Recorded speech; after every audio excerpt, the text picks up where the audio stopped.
Rising from a land of arid coastal plains and dense tropical jungles, the Peruvian Andes stand in defiance of man. Too harsh for habitation, too cruel for travel.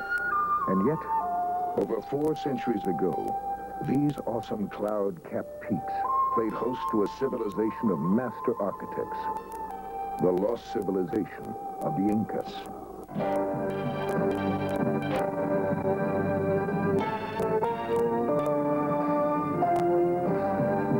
8,000 feet above Peru's Urubamba River, the remains of Machu Picchu silently testify to the genius of its 15th century builders.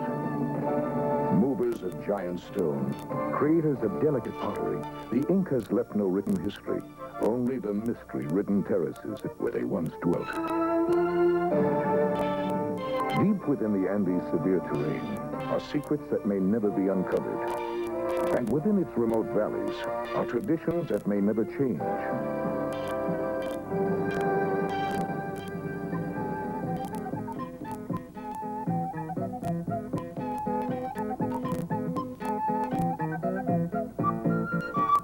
The same simple abodes, the same simple implements have served farming families since the Incas perished. Generation after generation has found life's purpose in the endless dance of the harvest.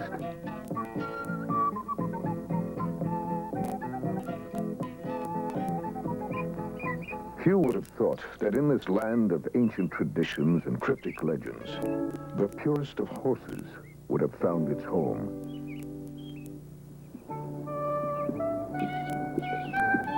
For 4 centuries, the Peruvian Paso has been one of South America's best-kept secrets.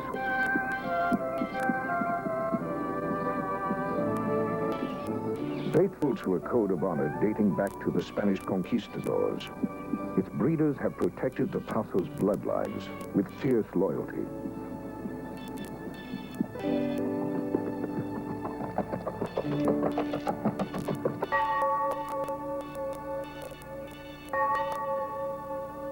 For 5 generations, the men of the Graña family had devoted themselves to cultivating the breed. Fernando Graña, carrying on what his great-great-grandfather began, speaks of the Paso with deep affection. I must say, the one thing important about the Peruvian horse is that it's entirely different from all the rest of the horses that I know. It is very seldom that you find a Peruvian Paso horse that kicks or that bites, or that misbehaves. Normally, they are very easily trained, and they're very good friends, so to speak. They're very nice, and they become pets in a way. And you can ride them many days, and they can take it. They have a lot of stamina. They like to work, and if you have a really good horse, you have a good friend.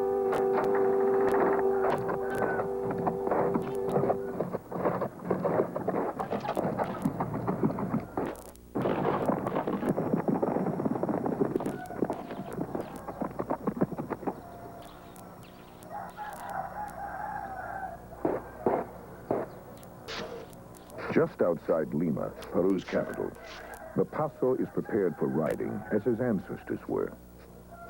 Chances are good his saddle was made by a family that was making saddles at the time of the American Revolution. To preserve the Paso's equestrian traditions, Peru long ago gave birth to a subculture of craftsmen, breeders and admirers that thrives even today.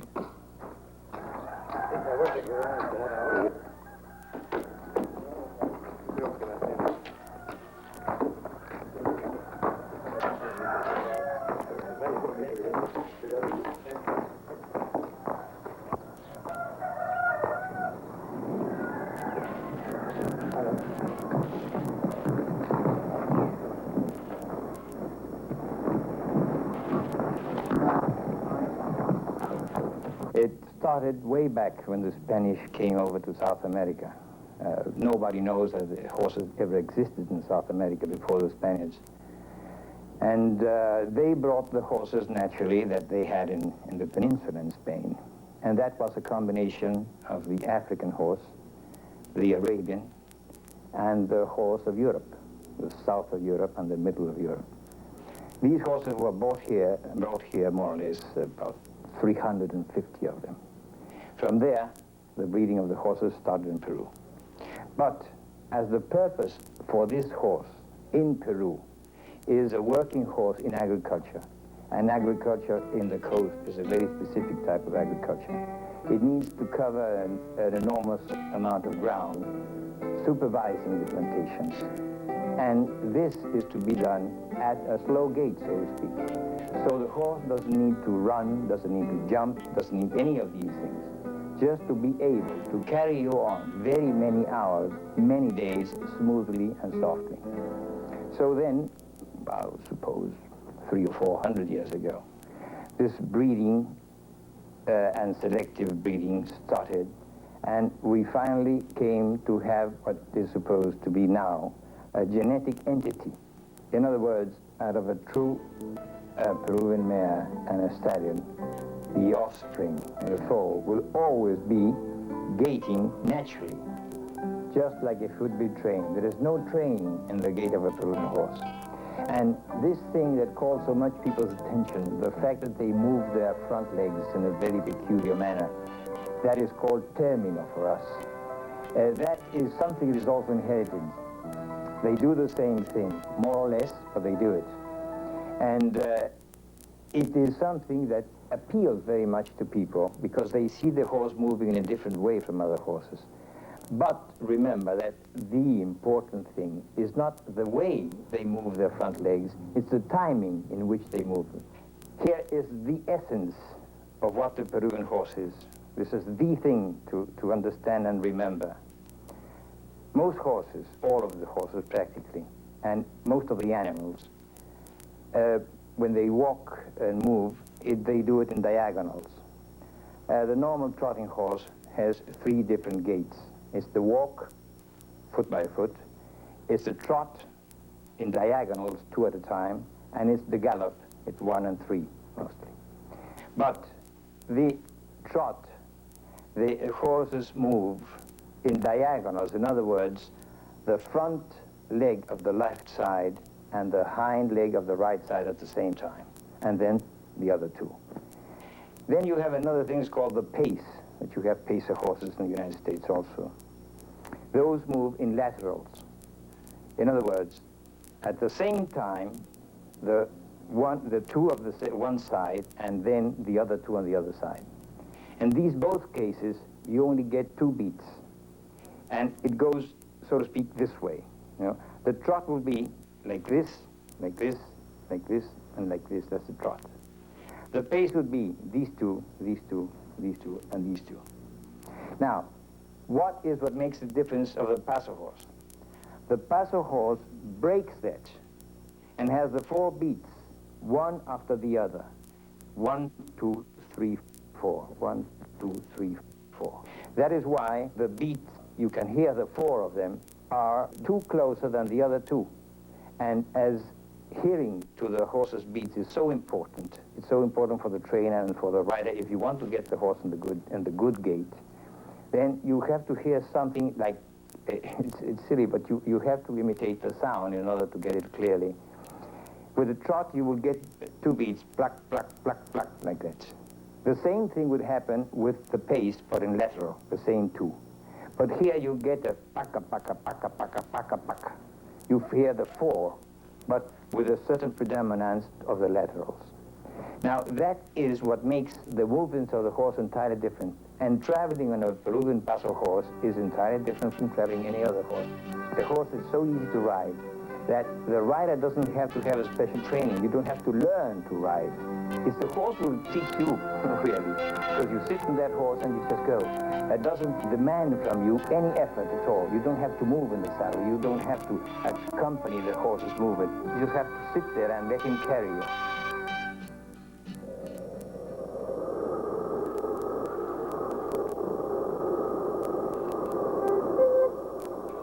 Much of Peru's landscape is dry, barren, and brutal in the heat. Few places on the face of the earth are so grueling to the traveler.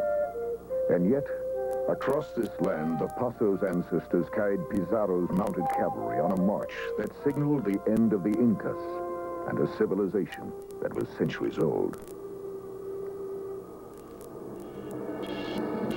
The Paso adapts with equal agility to any terrain, but without him, these unforgiving slopes and heartless plains reduce man to a pathetic pace.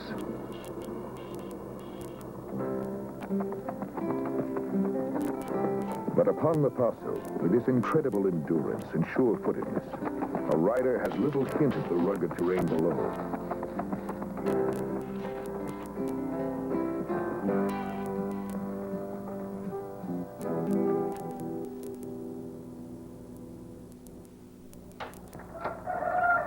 Like all noble creatures, the Paso has had to earn his keep, working for men who have to labor from dawn to dusk.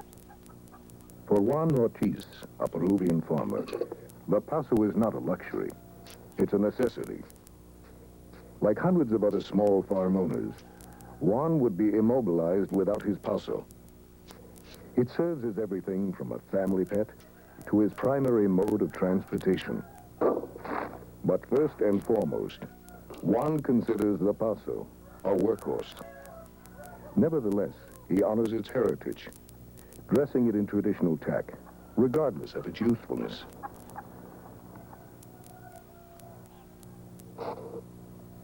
Step by step, he fulfills a role that men of his vocation have played for centuries, adding each piece of gear in a ceremony of unquestioning loyalty.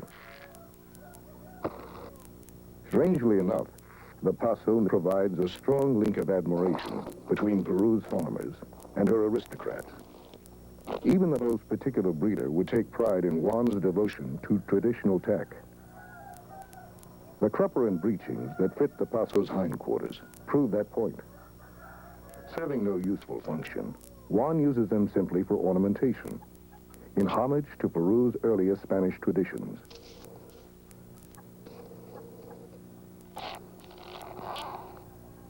And so it is. A day in the life of a Peruvian farmer begins. His Paso neatly groomed and correctly fit, he leaves the stable confident his horse won't wear him out before his work is done. They may cover 40 miles before sunset, yet Juan will return feeling as if he'd only ridden 5. A tribute to the Paso's almost motionless ride. After a mare gives birth, its foal stays by its side until it reaches 2 years of age, a tradition that molds the Paso's character and prepares him for the work he'll begin on his 2nd birthday. That foal will tag behind its mother whether Juan stays on the farm or heads for the city. Every day, Peru becomes more and more of a 20th century country. Its delightfully relaxed lifestyle is being swept along on a wave of progress that's creating a land of contrast. In cities like Lima, the protocol and fixtures of a growing government blend in a unique harmony with the street vendors and craft shops that speak of the country's past. Night and day, the beat goes on in a rhythm that captures the rich mystery of a lost civilization and the fascinating dance of life today.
Gifted with a cool year-round breeze from the Humboldt Current, Peru's coast provides a perfect setting for the Paso's matchless ride.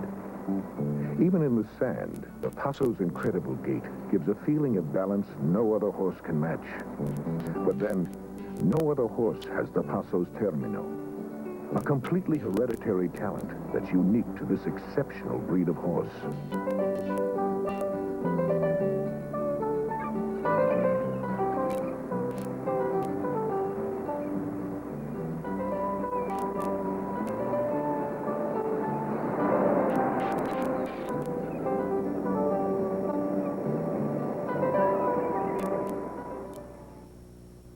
For centuries, native craftsmen in small, out-of-the-way mountain villages have carried on the work of their fathers, creating bridles, halters, and saddles that are as much a part of the Paso as his long and flowing mane.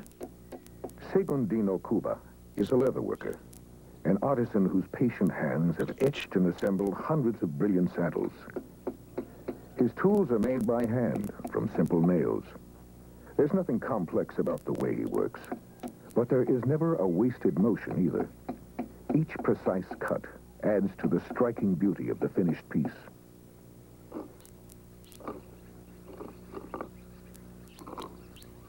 With the same flawless movement that marked the work of his father, this proud craftsman contributes something of himself to the almost mythical tradition of the Paso.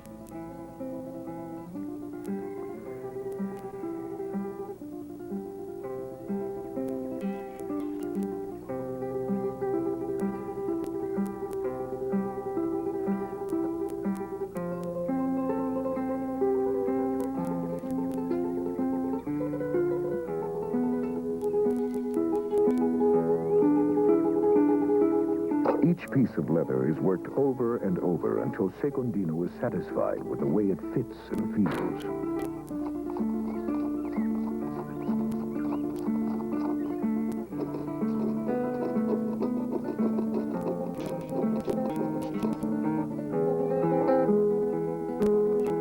Once it meets his exacting standards, there is little doubt its eventual owner will love the saddle from the very first ride.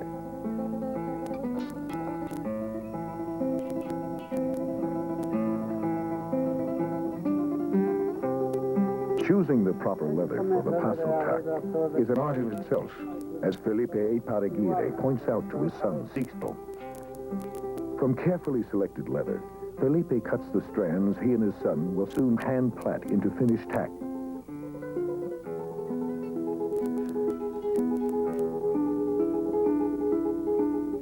Measuring only with his eyes, he cuts each strand to within 1/16 of an inch.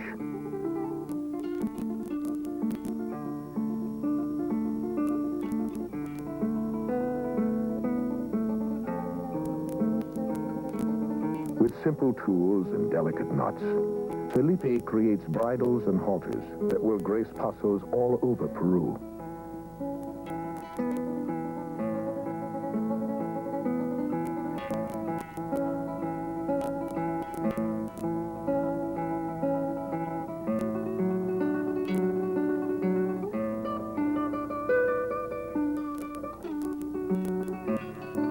The most intricate plaiting is done by Felipe.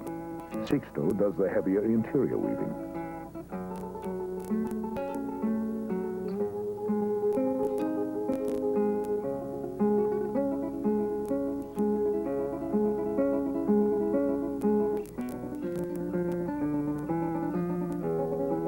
A good Paso bridle may contain up to 32 separate strands and take over a year to make. But no Peruvian worth his name would ask for it a second sooner. There are some things you just can't rush. Perhaps the most unusual piece of Paso gear is the stirrup, a pyramid-shaped estribo that's carved from a solid block of wood.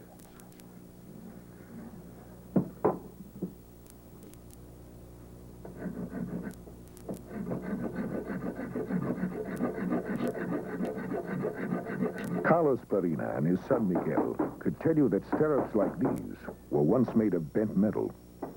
The first Spaniards brought them to Peru, and when the supply of metal expired, this design evolved. There's no shortage of wood in Peru. The finest stirrups are capped with pure silver, but as you can see, nickel makes a stunning substitute. Marina has worked at his trade for over 30 years.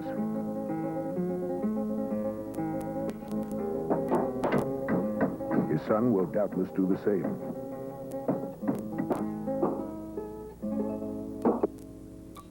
With a breeder's eye for the qualities that mark all championship stock, Tito Matalini looks for a horse worthy of riding in competition. The Peruvian Paso, which is descended from the ancient Bera Bera horse, has a natural instinct for showmanship. Groomed to perfection and decorated in the most precious tack, the finest Pasos are selected by their breeders to participate in Peru's annual championship competition. In practice sessions similar to this, the breeders develop routines that demonstrate the Paso's obedience and intelligence, and generally thrill the public. The concurso, as it is called by aristocratic tradition, is held once a year in Lima's historic Plaza de Ocho bull ring.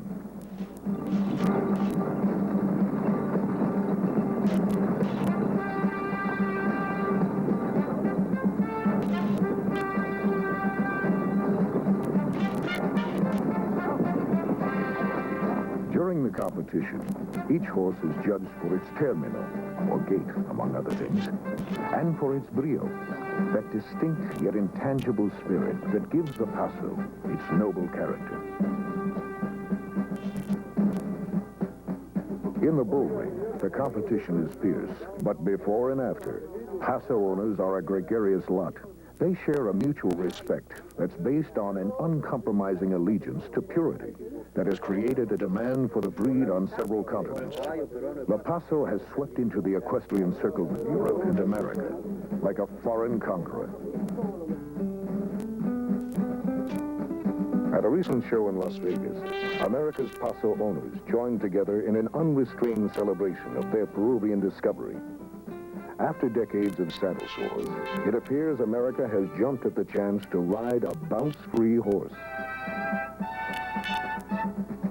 With their uncanny instinct for the finer things in life, the Americans were quick to recognize the Paso's inherent qualities and his obvious value as a companion and show horse. Owners from coast to coast delighted admirers with an event that toasted the Paso's smooth gait. On what other horse could you balance a delicate glass of champagne without losing a drop? This was America's 11th annual Paso competition, and judges from Peru were pleased to see their timeless traditions and tack being honored with all due respect.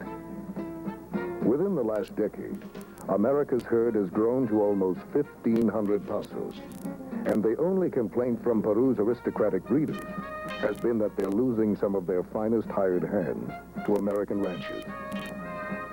The Peruvians aren't at all surprised by the Paso's growing popularity. They've known all along they couldn't keep it a secret forever.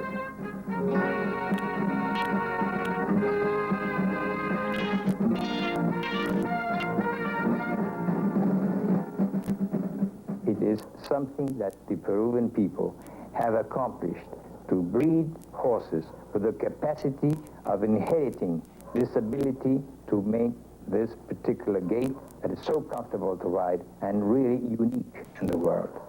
That is the essence and the most important thing of the Peruvian Paso horse. And I would say that this is something that has been able to grow in the soul of all the Peruvians, the true Peruvians, that have seen this horse, that know it's unique, that know it's a horse that exists only in this country. And that is why it's almost incredible. I've experienced it myself. When I've been riding through a small town, and then all of a sudden you see children or you see an old lady come out to the door and just look at you in admiration and cheer. And once, I can't forget, I was so impressed. I was going by, and a woman that was selling fruit out in the country, she just left the fruit stand and went out, and as I passed by on this horse, she said, "Viva el Perú." And that is something that I'm saying now, Viva el Perú.